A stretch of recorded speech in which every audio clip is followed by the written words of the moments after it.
안녕하십니까. 덴포스에서 어플리케이션 엔지니어링 팀을 맡고 있는 김병균입니다. 감사합니다. 오늘 이렇게 날씨도 추운데 이렇게 많이 와주셔서 감사드린다는 말씀도 드리고, 또 앞에 연사분 그리고 이런 자리를 마련해 주신 칸에도 감사의 말씀을 드리겠습니다. 제가 오늘 발표할 내용은 CO2 시공 우수 사례인데, 저희 덴포스에서 카본 뉴트럴리티를 위해서 어떠한 비전을 가지고 있고 그것을 어떠한 방법을 통해서 우리 슈퍼마켓에서 구현을 해왔는지, 거기에 대해서 말씀을 드리도록 하겠습니다. 제 세미나를 많이 들으신 분들이 계시는데, 디테일한 거는 개별적으로 방문 들어서 하는 것으로 하고, 오늘은 개괄적인 내용을 위주로 하도록 하겠습니다. 두 가지 방법론으로 저희가 접근했는데요. 하나는 섹터 인테그레이션이라고 합니다. 섹터 인테그레이션이라고 하면은 우리가 그동안 냉동 사이클 또는 난방 수배관 사이클 또는 전력 사이클, 이렇게 여러 가지 다른 세그먼트로 나눠져 있던 에너지의 수요와 공급에 대한 채널을 통합하는 것입니다. 통합해서 통합 관리를 하는 것을 섹터 인테그레이션이라고 하죠. 한 가지 파워 그리드 쪽을 이야기하자면, 우리가 한전에서 380V 3상을 받아서 그대로 사용하는 것이 아니라, 만약에 그쪽에 지오서멀이나 또는 풍력과 같이 리뉴어블 에너지가 있다면 파워 그리드가 조금 더 디카보나이즈된 파워 그리드가 되겠죠. 이러한 개념이라고 생각을 하시면 됩니다. 하나씩 짚어볼 테니까 왼쪽 그림은 저희가 자주 보게 될 것입니다. 두 번째는 저희가 조금 더 자세히 사이클 설계나 시스템 설계를 할 때 또는 제품을 선정할 때 접근하는 방법입니다. 영어로 되어 있는데, 이제 reduce 에너지, 그 다음에 reuse 에너지, 그 다음에 resource 에너지, 세 가지로 접근을 합니다. reduce 에너지는 우리가 그동안 많이 해왔던 거죠. 고효율 기자재, 사이클을 어떻게든 최적화해 가지고 에너지 사용을 줄이는 겁니다. 보통 제품 기술의 발달에 따라서 오는 것들이 많죠. 두 번째, 이제 reuse 에너지. reuse 에너지는 난방과 많은 관련이 있습니다. 그동안 난방을 위해서는 화석연료를 사용한 어떤 히팅열을 썼다면, 그동안 우리가 사용하지 않았던 그런 웨이스트 힛을 많이 가져다 쓰는 것들을 씁니다. 이 리듀스 에너지와 리유즈 에너지에서 저희 덴포스에서 발견한 것 중 하나는, 어쩌면 우리가 다 알고 있는 건데, 이 AHU 또는 벤틸레이션 쪽, 그 다음에 히팅의 물배관 쪽이 에너지 절감을 하는데 가장 큰 포텐셜을 갖고 있다는 것을 저희도 수치적으로 알게 되었습니다. 나머지 리소스 에너지죠.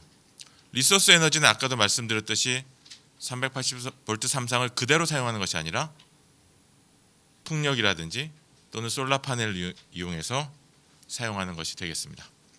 그래서 이러한 접근 방법을 통해서 2023년 6월에 저희 덴포스에서 직접 슈퍼마켓을 건설했습니다. 덴마크의 노드버그에 저희 덴포스의 헤드쿼터가 있는데, 바로 옆에 365일 운영을 하는 슈퍼마켓을 건설을 했고요. 대충 매장의 사이즈는 한 800스퀘어미터 정도 됩니다. 왜 자꾸 자동으로 이동되는지 모르겠지만 죄송합니다. 그 다음에 주차장 면적이 한 200 정도 되고요. 그리고 여기에 들어가는 각종 퍼실리티, 장비들이 들어가는 게 한 또 280 스퀘어미터 정도 되고, 여기에 연구원들이 직접 상주하면서 데이터를 분석하고 시스템 운영을 최적화하기 위해서 하는 어플리케이션 디자인 센터가 또 붙어 있습니다. 한 200 스퀘어미터 있고요. 그 다음에 또 한 200 정도 저희가 지중 루프로 지중 열교환을 하는 또 열교환기도 설치해 놓고 있습니다. 이렇게 해서 저희가 직접 스토어를 운영하면서 저희가 이제 이 판매만 하는 것이 아니라 이것을 사용하시는 고객분들이 어떻게 최적으로 사용할 수 있는가, 렉을 만드시는 분, 쇼케이스를 만드시는 분, 또 전체 스토어를 운영하신 분들에게 어떠한 인사이트를 제공할 수 있을까에 대해서 저희 댄포스에서 실질적으로 지금 연구를 하고 학습을 하고 있습니다.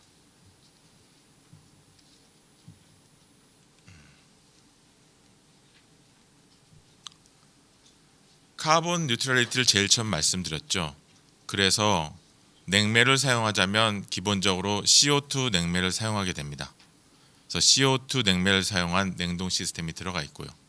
공조 시스템 역시 CO2를 사용했습니다.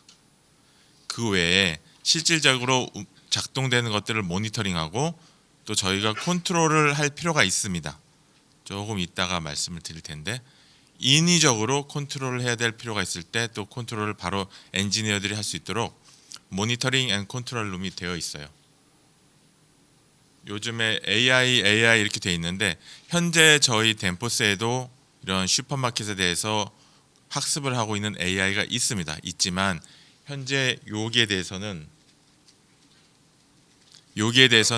AI까지 접속하지는 않고 있고 그 사람이 개별적인 어떤 항목에 대해서 스터디를 진행하고 있습니다. 그러면 섹터 인테그레이션, 이제 이 그림을 여러 번 보시게 될 텐데요. 여러 가지 섹터가 있습니다. 쿨링 섹터, 히팅 섹터, 파워 그리드 섹터가 있는데 일단은 파란색 쿨링 섹터를 먼저 간편하게 이제 살펴보겠습니다. 화살표를 보면은 이렇게 들어가는 거는 그 냉동을 제공하는 것이죠. 그 다음에 나가는 것은 사용하는 겁니다. 보면은 여기에 이제 팩이 두 개가 있는데 일단은 이 CO2 냉동 장치에서 냉동을 제공하고요. 냉을 제공하고 그 다음에 증발기가 쓰겠죠. 그 다음에 CO2 치일러가 또 냉장 또는 공기조화에 사용을 제공을 하고 또 그라운드 루프에 말씀드렸던 리퀴드 브라인이 또 냉을 제공합니다. 여기에 대해서 이제 스토리지가 있어요. 저희가 스토리지가 있어서 이쪽 스토리지 탱크에 또 냉열도 저장을 해서 그 마트가 오프닝 할 때 그때는 부하가 그렇게 크지 않기 때문에 그때 저부하실 때는 이때 스토리지에 돼 있던 냉을 가져다 또 사용합니다. 그래서 여기에 보면 화살표가 양쪽 방향으로 되어 있습니다. 그 다음에 여기에 있는 열도 공조기에서도 가져다 쓰겠죠. 이렇게 이 섹터 인테그레이션에 대한 차트를 이런 식으로 좀 보시고 이해하시면 되겠습니다.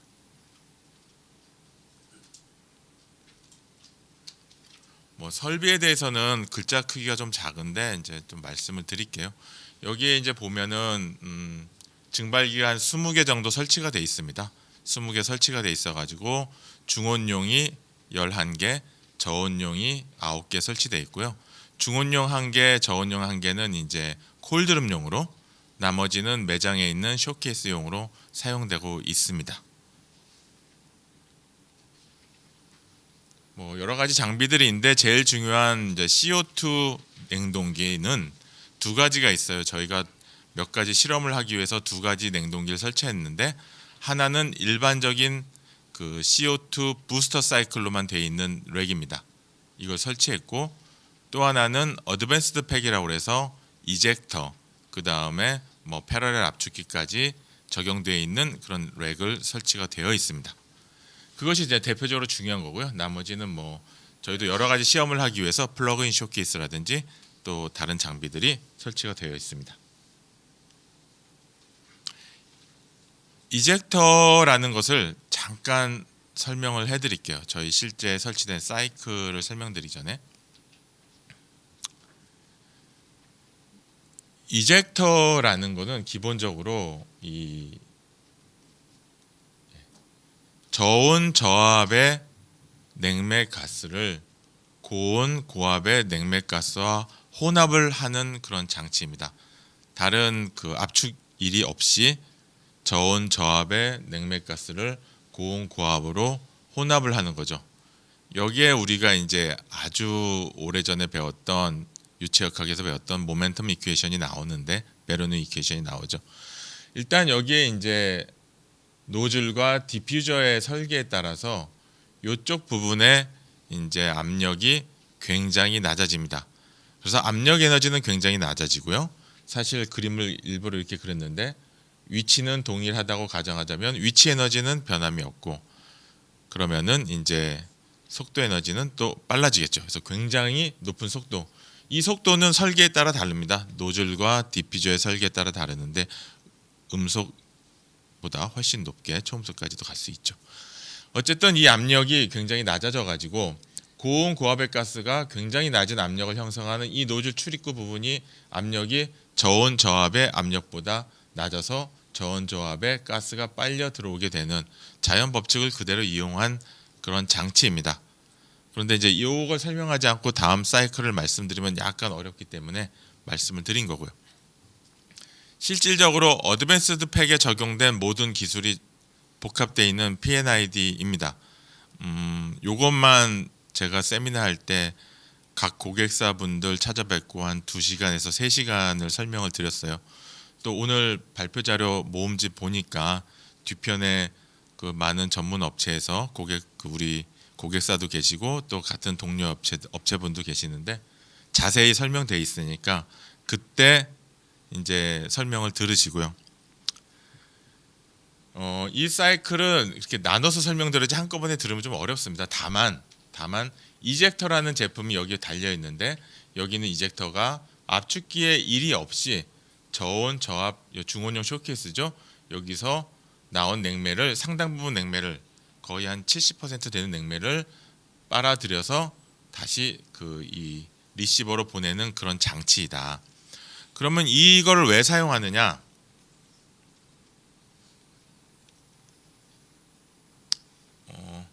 네, 뭐 여러 가지가 있는데 CO2 설비가 아직 한국에서는 또는 아시아에서는 HFC 냉매 설비에 비해서 많은 투자비가 들어가게 됩니다.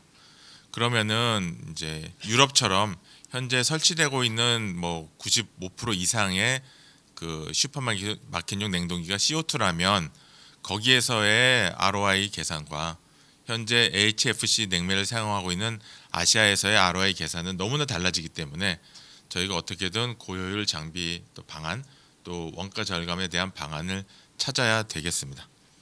제가 간단하게 이제 정리를 했던 표인데요. 일단 우리 R404의 냉매를 사용하는 그런 냉동기에서 외교 온도가 32도라고 가정했을 때 중온용 단단 사이클에서의 COP가 대충 1.61, 1.65 이렇게 나옵니다. 저온은 좀 1.1 정도 나오죠. 저온은 1.1 정도 나와요. 그런데 CO2로 단단을 형성할 수 없지만 형성한다고 가정하자면 중온에서는 1.6 뭐 비슷하게 저온에서는 0.9로 R404보다 훨씬 낮은 COP를 나오게 됩니다. 그러면 실질적으로 매장에 장비를 설치하시는데 비용은 뭐 제조사에서 훨씬 더 잘 하시겠지만 굉장히 높은 비용이 들어가는데 COP는 훨씬 낮게 되죠. 그러면 이거 뭐 우리는 지구 온난화 방지를 위해서 사는 거냐? 기업의 활동이 꼭 그렇지만은 않기 때문에 그러면은 이제 에너지 절감을 위해서 어떻게 하느냐?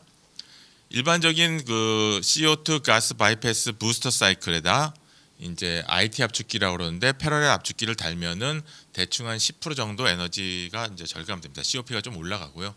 쭉 넘어가서 이젝터에다가 패러렐 압축기를 넣으면은 한 25%.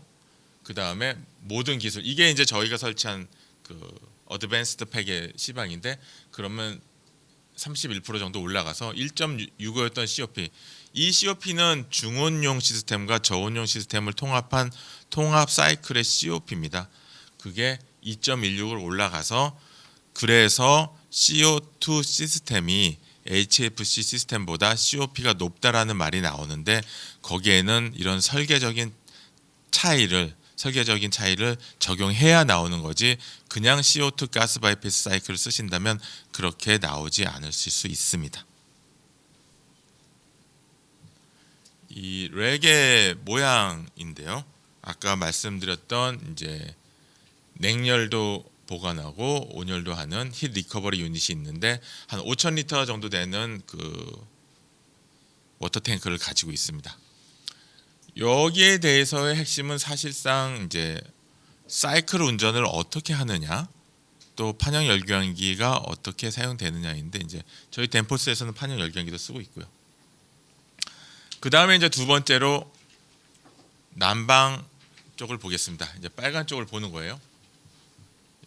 빨간 쪽을 보면은 아까 CO2 렉 설명을 드리면서 제가 열 회수기가 있다고 말씀드렸습니다. 그 5,000리터 정도 되는 그 탱크에 열 회수가 있죠. 그래서 온열 세그먼트에서도 CO2 렉이 열을 제공을 합니다. 열을 제공을 하고요. 그 다음에 히팅 그리드 외부에서 그 지역 난방이라든지 이런 데에서도 열을 가지고 오는데 내보내기도 하죠. 그 이야기는 뭐냐면 덴포스 CO2 슈퍼마켓에서 열을 생산해서 지역 난방공사에 열을 판매도 하고 있다는 뜻입니다. 네. 그 다음에 지중여론에서도 저희가 브라인을 계속 돌려서 이 히팅 세그먼트에서 어떤 히팅 소스로도 사용하고요. 그 다음에 여기서 나온 걸 가지고 그 주차장 면적에 그 얼음이 꼈을 때 겨울에 그때 주차장에 낀 얼음을 녹이는 용도로도 사용하고 있고요. 그 다음에 뭐 여러 가지 용도로도 사용하고 있죠. 당연히 저장도 하고 갖다 쓰기도 하니까 양쪽이고 그 다음에 공조기에도 쓰고요. 이렇게 해서 히팅 세그먼트에서도 사용을 하고 있습니다. 여기서 잠깐 왜 덴포스에서 섹터 인테그레이션이라는 그런 정의를 사용하고 그러한 그 설계 컨셉을 가지고 슈퍼마켓을 했는지가 잠깐 나옵니다. 바로 이 CO2 냉동기죠. CO2 냉동기에서 냉동열만 사용하는 냉열만 사용하는 것이 아니라 거기서 열을 회수해서 온열을 사용하고 그 온열이 남았을 때 이게 남나? 라고 생각하실 수도 있지만 나중에 보여드리겠습니다. 남았을 때 심지어는 그 남은 익세스 열을 가지고 익세스 힛을 저희가 지역 난방공사에 판매도 하고 있습니다. 이게 섹터 인테그레이션의 한 예로 이제 되어 있는 거죠. 힛 리커버리 유닛에 대해서 말씀드렸고요. 여기에 대해서는 힛 리커버리도 중요하지만 수배관 쪽에 이 하나의 슈퍼마켓에 보면은 다양한 그 펜콜 유닛이나 그 다음에 AHU나 수배관들이 있습니다. 그 수배관들이 갈라질 때 각각의 배관들의 압력 강화들을 일정하게 유지하는 그런 압 밸런스 밸브들도 덴포스가 가지고 있거든요. 이런 것들이 적절하게 중요한 위치에 사용되지 않으면 실질적으로 많이 우리가 절약한다고 하는 에너지들이 이쪽 난방 사이클에서 낭비가 되고 있는 것을 알 수 있습니다. 그래서 저희가 그것에 대한 거를 오늘 많이 움직이는데 한눈에 모두 체크하기 위해서 저희가 어떤 박스를 만들었어요. 그래서 그 안에서 그 히팅 워터들이 히티드 워터 또는 뭐 쿨드 워터들이 오가는 것을 전부 다 데이터를 수집해서 과연 어디에서 그 낭비 요소가 있는지 그러한 것들도 이제 보고 있습니다. 이런 공조기 쪽 사이클에 대한 설명들이 있고요. 그 다음에 파워 그리드로 이제 넘어가겠습니다. 파워 그리드에서 가장 핵심적인 역할을 하는 거는 사실은 이제 스마트 그리드죠. 스마트 그리드도 마찬가지로 그 노드버그에 있는 전력회사로부터 저희 슈퍼마켓이 전기도 구입하지만 슈퍼마켓을 운영하고 남은 전기도 판매를 하고 있습니다. 판매를 하고 있고요. 그 다음에 저희가 만들어낸 슈퍼마켓에서 만들어낸 전기를 가지고 전기 자동차를 충전하고 있고요. 지금 저희가 배터리까지 지금 기획을 하고 있는데 아직 배터리 설치가 안 돼서 이 부분이 없어가지고 저희가 사실은 판매 후 남은 전기를 운영을 좀 잘 못하고 있는 실정이지만 이 부분도 개선을 할 예정입니다. 나머지는 각종 전기 기기로 전기가 다 사용이 되겠죠. 그래서 이렇게 하나의 슈퍼마켓을 운영할 때 카본 뉴트럴리티라는 목표를 가졌을 때 어떤 개별 장치에서 low GWP 냉매만 사용하는 것은 어떻게 보면 그 설비 그리고 오퍼레이팅 코스트 측면에서 이거를 우리가 언제쯤 적용해야 될지에 많은 고민을 하게 만듭니다. 그런데 스토어를 설계하는 초기부터 쿨링 그리드, 히팅 그리드, 파워 그리드를 전부 다 인테그레이트 해가지고 최적의 에너지 에피션시 시스템으로 운전을 하겠다는 쪽으로 접근을 하면은 이 효과는 어마무시합니다.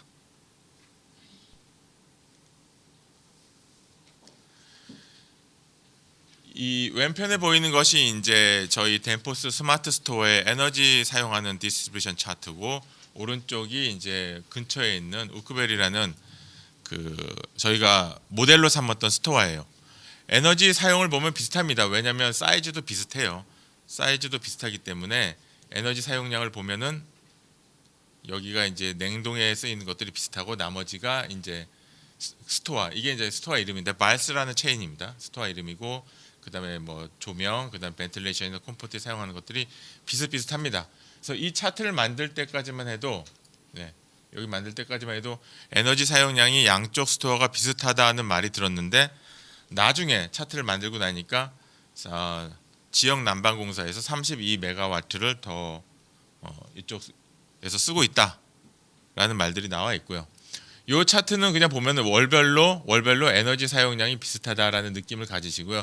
여기 숫자들의 오더 오브 매그니튜드를 보시면 여기는 이제 20만 메가와트고 여기는 뭐 2메가와트죠. 이게 뭐냐면 실질적으로 밑에 있는 에너지가 전기나 열을 저희 스토어가 생산해 가지고 저희가 팔거나 저희가 쓰거나 해서 실질적으로 저희가 돈을 지불하지 않은 에너지라고 표현하기 위해서 밑으로 뺀 겁니다. 여기 보시면 발스의 이 우크벨 스토어는 이제 20만 메가와트라는 이런 에너지를 다 사용하고, 이런 에너지에 대한 전기나 지역 난방공사에서 무조건 에너지를 받아야 되겠죠. 하지만 저희는 실질적으로 여름 7월인데도 2메가와트 정도의 에너지만 구입을 하였습니다. 단위가 너무 많이 차이가 나죠. 난방을 보면은 저희가 2024년 1월, 2월, 3월, 4월까지는 좀 시험을 했어요. 어떤 시험을 했냐면, 어떻게 아까 말씀드렸듯이 저희가 사람이 강제 운전을 했다고 말씀드린 이런 건데, 어떻게 운전을 하면은 그 힐 리커버리 난방열을 가장 최대로 뽑아낼 수 있을까라는 실험하려고 저희가 추가적으로 불필요한데 에너지를 많이 뽑았었습니다. 그래서 히팅을 많이 생산을 했고요. 그 이후부터는 필요한 것만 생산을 했습니다. 필요한 것만 생산을 했고, 우크벨 스토어는 현재 컨피그레이션대로 이제 운영을 했죠. 조금 저희가 이제 보면은 저희 여기 0이라고 되어 있는 거 뭐냐면, 저희가 난방을 위해서 전기나 지역 난방 공사로부터 아무런 에너지를 구입하지 않았다는 뜻입니다. 맨 밑에 0이. 이쪽 보면은 계속 구입을 하죠. 이 정도 양을 지역 난방 공사로부터. 그래서 이 섹터 인테그레이션으로 스토어를 설계했을 때 우리가 어디서 가장 큰 이득을 볼 수 있느냐? 냉난방인데 어떤 스토어의 그 레프리저레이션, 우리 판매를 위한 어떤 푸드나 이쪽에 대한 레프리저레이션에 대한 절감도 있지만 거기서 생산된 익세시브 힛을 가지고 이 건물 전체에 대한 난방 부하에 사용을 합니다. 심지어 지금 저희가 남아돌고 있어요.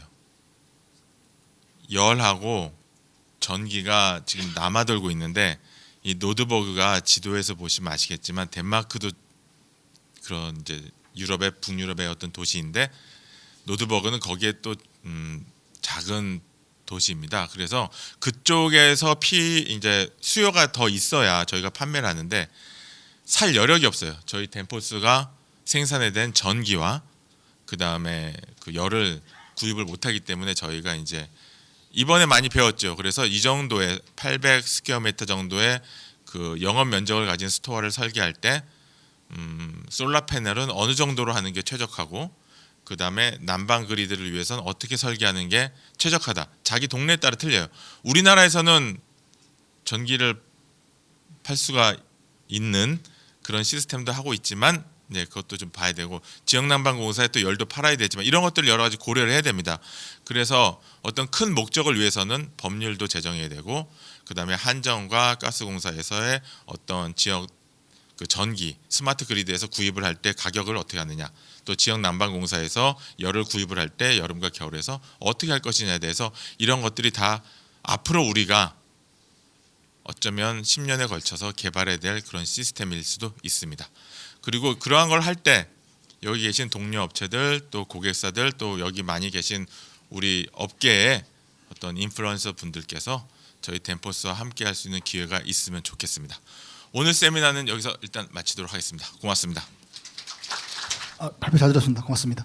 그 아까 그 마켓에서 지역 난방으로 열을 판매를 하신다고 하잖아요. 그러면 CO2 냉동기를 활용한 고온수가 판매가 되는 건지 아니면 거기에 어떤 지역의 특색에 맞는 온도로 지역 난방에 공급이 되는 건지 그 온도도 떼어기 좀 궁금하거든요. 말씀 혹시 가능하실까요? 노드버그 지역 난방공사는 그 열을 구입할 때 온수 온도가 65도 이상이어야지 구입을 합니다. 그래서 CO2 냉동기에서 저희가 여기 다 기술자 베이스신 걸 제가 알고 있기 때문에 많은 분들이 얼굴이 나시고서 우리가 온수를 뽑으려면 여기 이제 가스 쿨러의 온도를 높여야 되잖아요. 근데 가스 쿨러의 온도를 높이면 그렇게 되면 또 냉방 COP가 낮아지게 됩니다. 그래서 과연 지역난방공사에서 구입하고자 할 때 그 온도가 몇 도인지 그 다음에 과연 얼마에 구입을 하는지에 따라서 저희가 가스 쿨러의 온도도 최적화될 필요가 있는 거죠. 이런 부분이 있다는 것도 함께 말씀드리겠습니다. 좋은 질문 감사합니다. CO2 냉동기 같은 경우에 통상적으로 어느 정도의 CO2가 들어가고 CO2가 유출되었을 때 사고가 크게 일어나는 걸로 알고 있는데 누출 사고는 없는지 누출됐을 경우에 어떤 대비책이 있는지 궁금합니다.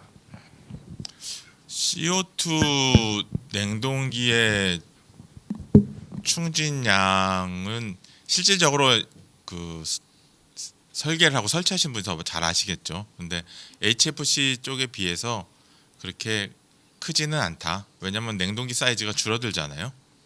그러니까 그 정도로 한 30% 40% 이상은 줄어든다라고 보시면 될 것 같은데 그다음에 누출됐을 때 이거는 좀 다른 얘기인 것 같아요. 이게 그래서 안전장치를 많이 하는데 그 가스 센서를 많이 붙이셔야 됩니다. 가스 센서를 장비에만 붙이는 것이 아니라 냉매가 흐르는 어떤 배관의 이음새 부분에 여러 군데 많이 붙이셔야 되고요. 그다음에 CO2가 압이 높다고 해서 정말로 이게 이제 폭발을 하느냐? 이제 폭발을 하는 그런 일들이 없잖아요. 그래서 해서는 안 되지만 근데 하면은 굉장히 위험하죠. 압력이 100바 이상이니까. 그래서 시험실을 구성을 하실 때 보면은 냉동기가 들어가는 데에서는 전체 벽체를 그러한 일이 발생했을 때에도 그 다음에 문제가 없게끔 설계를 하시고 운영 측면에서는 CO2 냉동기가 있는 냉매가 많이 보관되어 있는 위치로 들어갈 때에는 2인 1조가 들어가서 작업을 하게 되어 있습니다.